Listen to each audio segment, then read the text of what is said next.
Welcome back to my channel. আমার চ্যানেলের পক্ষ থেকে সবাইকে অনেক অনেক ভালোবাসা জানিয়ে শুরু করছি আজকের রেসিপি। আজকে তৈরি করব অনুষ্ঠান বাড়ির মতো আলুর চিপস। তার জন্য এখানে নিয়েছি কারি পাতা, চীনাবাদাম, আর এখানে দুটো আলুকে ভালো করে ছুলে জলে ভিজিয়ে রেখেছি। আলু কিন্তু কেটে সবসময় জলে ভিজিয়ে রাখবে, নাহলে কিন্তু আলু লাল হয়ে যাবে। তো এবার কীভাবে আলুর চিপসটা করি দেখুন। সবার প্রথমে কিন্তু আলুটা ছুলে নিয়েছি, এরকম একটা গ্রেটার নিয়ে নেবেন। এবার গ্রেটারের সাহায্যে এই ছুলে রাখা আলু, এই যে গ্রেটারের যে বড় দিকটা আছে, ছোটোটা নয়, এই বড় দিকটা দিয়ে গ্রেট করব। আর এই গ্রেট করার সময় কিন্তু খেয়াল রাখতে হবে, এইভাবে হাতটাকে উঠিয়ে উঠিয়ে করবে, এরকম এরকম ঘষবেন না, এইভাবে টেনে আবার উপরে এনে আবার টানবো। এইভাবে আলুটা গ্রেট করে নেব। এই দেখুন, এইভাবে আলুটাকে গ্রেট করে নিচ্ছি।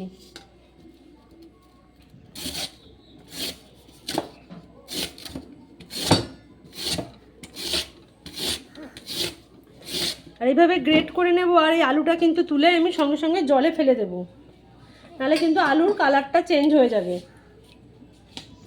দেখুন, সমস্ত আলুটা কিন্তু আমার গ্রেট করে নেওয়া হয়ে গেছে। এই দেখুন, এবার এই আলুটাকে 4 থেকে 5 বার জল পাল্টে পাল্টে খুব ভালো করে ধুয়ে নিতে হবে, যতক্ষণ না আলু থেকে একদম পরিষ্কার জল বেরোচ্ছে।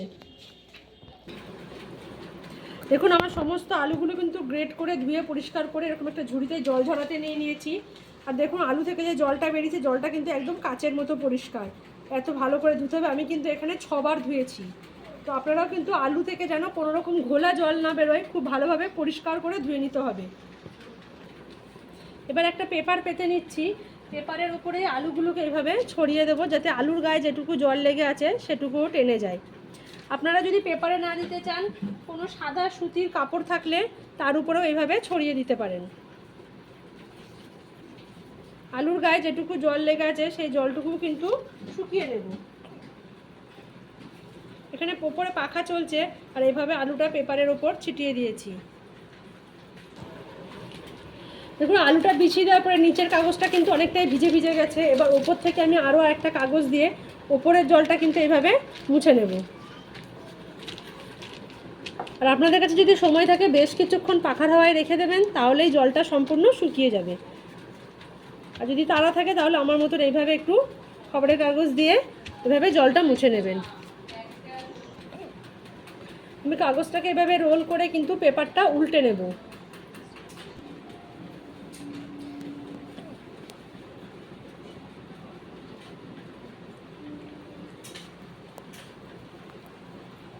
দেখুন, সম্পূর্ণ কাগজটা কিন্তু ভিজে গেছে। সমস্ত আলুর জলটা এভাবে শুকিয়ে নিয়েছি। এবার একটা থালায় তুলে নিচ্ছি। দেখুন, আলুতে কিন্তু একটুও জল নেই, একদম ঝুরঝুরে হয়ে গেছে। আমি এবার এগুলোকে নিয়ে নিচ্ছি ভাজার জন্য। এবার চিপসটা ভাজার জন্য কড়াইতে আমি সাদা তেল গরম করতে দিয়ে দিয়েছি। তেল কিন্তু গরম হয়ে গেছে। আর সবার প্রথমে ভেজে নেব কয়েকটা গোটা শুকনো লঙ্কা। এখানে আমি 4টে লঙ্কা নিয়েছি।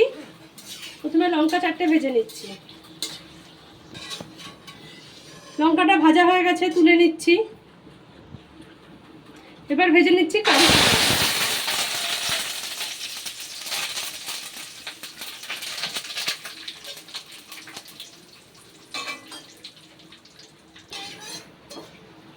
কারি পাতাগুলো ভাজা হয়ে গেছে, এবার তুলে নিচ্ছি। পাতাটা ভেজে তুলে নিয়েছি।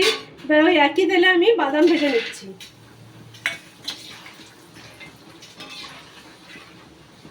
গ্যাসের আঁচ কম করে কিন্তু বাদামটা আস্তে আস্তে ভেজে নিতে হবে। দেখুন, বাদামগুলো ভাজা হয়ে গেছে। এবার এগুলোকে তুলে নিচ্ছি। বাদাম, কারি পাতা আর শুকনো লঙ্কা কিন্তু ভেজে নেওয়া হয়ে গেছে। এবার আলুর চিপসটা ভেজে নেব। এবার কিন্তু খুব বেশি তেলের মধ্যে আলু ছাড়া যাবে না। এই এক মুঠো করে আলু ছেড়ে এগুলোকে আমি চিপসের মতো ভেজে ভেজে তুলে নেব। আর আলুতে কিন্তু লবণ হলুদ দেওয়া যাবে না। এভাবে ধোয়া আলুটা, জল ঝরানো আলুটাকে অল্প অল্প করে তেলের মধ্যে দিয়ে ভেজে নেব। দেখুন, এবার চিপসগুলো কিন্তু ভাজা হয়ে গেছে, তুলে নিচ্ছি। খুব বেশি কিন্তু লাল করে ভাজবেন না, যাতে সাদা রংটা থাকে। এই অবস্থায় এগুলোকে তুলে নেব।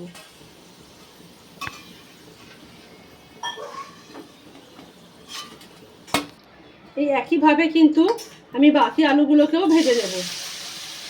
আবারও এক মুঠো আলু দিয়ে দিলাম।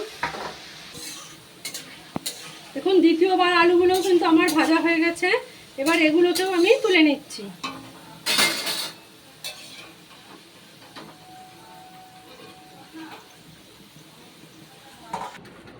দেখুন আলুটা কিন্তু ভাজা হয়ে গেছে। এখানে আমি সব আলু ভাজিনি, অর্ধেকটা রেখে দিয়েছি। দেখুন কত ঝুরঝুরে হয়েছে। আর এগুলো কিন্তু একদম দেখতে পাচ্ছেন আওয়াজে কত ক্রিস্পি হয়েছে। এবার এর মধ্যে আমি যে কারি পাতা ভেজে রেখেছিলাম, কারি পাতাগুলো একটু হাত দিয়ে এইভাবে, একদম ধুলোর মতো গুঁড়ো করবে না, কিন্তু হাত দিয়ে একটু এভাবে চাপ দিয়ে অর্ধেক অর্ধেক ভাঙা ভাঙা করে দেবো। দিয়ে পাতার সাথে মিশিয়ে দিলাম। উপর থেকে দিয়ে দেবো 1 মুঠো বাদাম।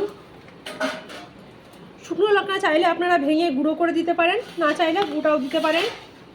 আর দিয়ে দেবো বিট লবণ। যখন খাবেন তখনই কিন্তু লবণ মেশাবেন, তার আগে মেশালে কিন্তু আলু নরম হয়ে যাবে। তো তৈরি হয়ে গেছে আমার একদম অনুষ্ঠান বাড়ির মতন ঝুরঝুরে আলু ভাজা। তৈরি হয়ে গেছে আমার একদম অনুষ্ঠান বাড়ির মতন ঝুরঝুরে আলু ভাজা।